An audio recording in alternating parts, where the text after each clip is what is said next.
Right. So, as promised before, this is going to be the video about the book known as The Shallows by Nicholas Carr. The book is basically about how the internet and its attendant technologies are fundamentally changing the human brain into something that may or may not be a very good state to be in. This is not necessarily a book about social media. It seems to be more of a book that covers the history of technology and the history of how technologies have affected the human mind.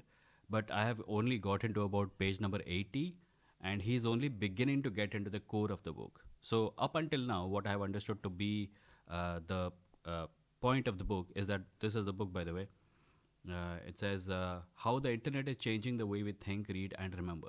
It is a warning about technologies, but it is more specifically a warning about modern social media technologies. So far, what I have gotten to is that Nicholas Carr thinks that technologies like the timepiece, the clock, and the map, and the technology that we know as writing, these changed the face of human civilization in very fundamental ways. In that, when maps came along, it became expected that places will have different names and borders and stuff. When timepieces came along, the human mind widely began to think of the day as being divided into hours and minutes. In much the same way, when writing came along, the human brain kind of sort of began to think of ideas as began to think of how do I put this? It began to put ideas into rigorously understandable segments. He gives the example, Nicholas Carr gives the example of writing before the invention of the printing press. And it was writing on tablets or palm leaves. And there was no differentiation between words, and writing was actually quite a cumbersome activity. Reading was also a very cumbersome activity. It was fascinating to know that in ancient times, people used to have their slaves read to them. So this seems like a proto version of podcasting on some level. Because reading was such a tedious activity, they trained some of the slaves in it, and the slaves used to read their books to them. So yeah, slavery aside, it seems very interesting. Uh, and then we come to the part of the printing press. The printing press happens, and writing becomes available to a large number of people across the world, at least across the Western world. And as a result of it, writers began to have the expectation that the people who are reading their work will sit and go through it. As in, they will. Previously, they could not have this expectation because reading was tedious. But writers began to have the expectation that if they write something in a clear enough manner, there is no dearth of people out there who will sit and spend time with it. So they a kind of literary ethic became the defining characteristic of this medium. And this was not only shown in novels and magazines, etc., novels and periodicals, etc. It also began to show in the writing of science books and history books. Nicholas Carr gives the example of the book Decline and Fall of the Roman Empire. Decline and Fall of the Roman Empire by Gibson. And the literary merit of the book, he says, was a result of the expectation in the minds of writers that people will sit through the book. They will appreciate the detail of the writing. And Nicholas Carr then proceeds to say that there came a time when this kind of expectation, this kind of deep thinking, deep reading, sitting and reading a book silently, has had an impact on the human brain, in that reading is not simply an act like watching a video, because when you're reading, the same parts of your brain light up apparently as they would if you were doing the actual thing. So if you're reading about an adventure, your brain lights up in the same places as when you are having an adventure. I'm not saying that reading an adventure book is a replacement for actually going on an adventure. I'm only talking about how the human brain reacts to deep reading. And by deep reading, I mean the act of sitting down, spending hours on one concentrated dose of knowledge created by one writer who evidently would also have to be good at writing.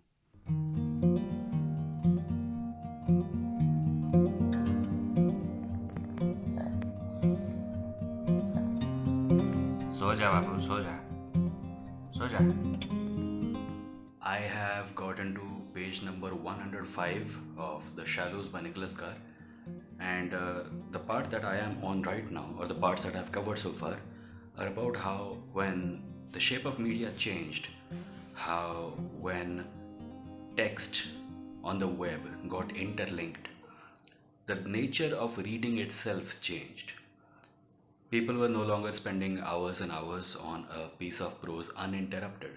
They were constantly getting interrupted not only by advertisements on the internet, but also by hyperlinks inside the text that was leading them to other pieces of text on the web. And this was creating significant problems. I mean, at least from the point of view of the book, this creates significant problems because reading the best part of reading is engaging with text on a deep level without getting interrupted. So, the change in technology, the change in media consumption technology created an atmosphere of constant interruptions. It is interesting to note that Nicholas Carr is still not talking about today's social media age. He's talking about the kind of interruptions that people got in the early 2000s, like email, an occasional Twitter ping, etc. So we are still not at the point where he's talking about attention hogging by corporate-owned algorithms. So, in the following parts of the book, Nicholas Carr is talking about the kind of impact the distractive nature of the internet is having on our minds. He goes in to describe using plenty of examples of researchers that even though our individual ability to focus on multiple things has improved, our ability to focus on a single thing and develop understanding, keyword being understanding, has gone down. He gives examples of studies having been done on people who were more used to the what's it called, multitasking way of life, and people who were less of a multitasker. And tests were run to establish how much of an understanding people were able to retain of things. And it was found that people who multitask more have a more difficult time understanding things, even when they are actually interested in developing an understanding. I leave home for 5 days. When I come back, somebody has reorganized my bookshelf. Look at this. How is anyone going to find out what books these are? I'm going to have to redo the bookshelf again. I mean, this room is going through a bunch of renovations in any case, and I'm going to have to do something about the organization of books. Maybe a second shelf because this one is frankly running out of space. I'm having to put books, above other books, and then there are books behind this level of uh, bookishness also. So something is going to have to be done. I'm at a part of the book that is called The Church of Google. And Nicholas Carr goes into details about how Google as a company has made a lot of things easier for us, but also it has created a lot of complications as far as matters of culture are concerned. For example, Nicholas Carr obviously is in favor of consuming a book at a deep level. But he also points out that projects like Google's Book Project, Google Books, and other projects that are similar in nature are kind of turning the book into they're taking the book in, like the book is a concentrated dose of something, like something you spend hours or days with, and this culture is taking that and turning it into a bunch of snippets. So you have seen, right? There are apps and programs and even people who say how to read more books, how to read 10 books a month, or how to read faster, how to maximize your reading output. It is a very productivity oriented way of looking at these things. And the problem that Nicholas Carr is pointing at is that culture as we know it right now is a result of a lot of people having a lot of deep thoughts and a lot of other people being able to access those deep thoughts in a concentrated way. And when that turns into, you know, a series of quotations. There are books that nobody has read despite them quoting those books. There are books that are promoted as must reads, and everyone has read like four or five quotations from those books. And that is the culture that Nicholas Carr is kind of warning about. There are other issues also, which is that the culture of Google is very computational. It has encouraged thinking of the human mind as a computer, as if it is something that can be broken down into the components of a machine. And there is significant amounts of evidence to suggest that the human brain is actually not like a computer. The way our brains process memories is different from the way a machine processes memories. We have gone into the topic of neuroplasticity before, and Nicholas Carr points out that a computer, if you put something in the computer's memory, that memory will remain the same. You can take that memory unit out, you can put it in another device, it will work the same way. But the way the human brain processes memory is more dynamic. What it does is that it takes in information, processes it, and turns it into understanding, which is what I've spoken about before also. And Nicholas Carr is of the opinion that if we start thinking of the human brain as a machine, we will also fall into the trap. We may also fall into the trap of thinking of the human brain as something that should be treated like a machine. So when we read a book, we are inputting information into our brain, but it is not the same kind of inputting information that you do with a machine. You cannot break a book down into a bunch of snippets and expect it to have the same impact as the reading of that book has. Nicholas Carr gives us plenty of good quotations in this book, and I know I just talked about a book being turned into a snippet, but there is a little bit of this book that I want to read out to you. It's just two paragraphs, and it has to do with our assumption. Like, we are fond of saying that technology is just technology. You can use it in a good way or you can use it in a bad way. But I think if there is one thing I take away from this book, it is that technology comes with its own use cases, and those use cases change us. When we use a technology, we are using the technology, but the technology is also using us. And often, the way that it is using us in, it gives us some abilities, but it also takes something away. And that is what I wanted to, I wanted to read a little bit of this to you. Here it is. When a carpenter picks up a hammer, the hammer becomes, so far as his brain is concerned, part of his hand. When a soldier raises a pair of binoculars to his face, his brain sees through a new set of eyes, adapting instantaneously to a very different field of view. The tight bonds we form with our tools go both ways.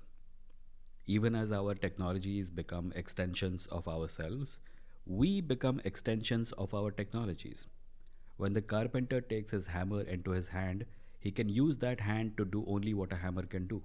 The hand becomes an implement for pounding and pulling nails. When the soldier puts the binoculars to his eyes, he can see only what the lenses allow him to see. His field of view lengthens, but he becomes blind to what is nearby. Now, take this and apply it to our use of social media. Sure, being able, the ability to be connected to everyone is great. The ability to reach out and find information whenever you need it is great. These are abilities that technology gives us. But what does it take away from us in return? And if you are of the opinion that it does take something away from us, in what way can we make sure that we don't lose that part of ourselves? Because that part is essential. It's not something, lying by the wayside. It is the ability to understand things. It is what brought us here. And if the ability to understand things is being fragmented on a daily basis through use of social media, or in fact, Nicholas Carr is not even talking about modern day contemporary social media. That's an even bigger problem. He's talking about the way the internet existed in the early 2000s, because this book is that old. So think about the way you are being used by technology. And it's not always innocent use, because massive corporations that own social media platforms are using you to make profits. I'll share something. I was in Bangalore a few days ago. You saw some views. It was overcast, like constantly cold and damp and rainy and everything. The moment I came back, it got really sunny, by the way. But still, the day I left, the sun came out for a little bit in the morning at around 6:30 a.m. And I was in the balcony and I saw it. And my first impulse was to get my phone so that I could take a picture. On my way to my phone, I stopped and realized that I was doing exactly what this book warns us about: the ability to experience something is leaving us. We go to concerts and everyone has a phone out. Everyone is looking at something real through their phones. So I didn't pick up my phone. I came back and I just stood there and I looked at the sun for 3 minutes and I just took it in. I think that is the part of us that is able to contemplate things, the part of us that is able to look at things, feel things, commit them to memory, and have our brain grow it into an understanding. That is the part that is suffering. In later parts of this book, some of the experts that Nicholas Carr cites, he points out that there is a kind of techno utopianism in circulation where people are like, "Yay, 21st century, we can do so many things. We are changing fundamentally, and it's a good thing." It is a thing, but is it always going to be a good thing? Are there ways in which this might be bad for us? Are there ways in which this might be bad for you? And that brings us to the end of The Shallows. It was a very interesting book. I would definitely recommend it, especially if you are someone who has been struggling with ideas about whether the constant and never ending use of social media is good for you or bad for you, and about, the general role of technology and the way we use it and what impact it has on society and more importantly on our minds. If you're interested in that sort of thing, The Shallows by Nicholas Carr is definitely a book that I will recommend to you.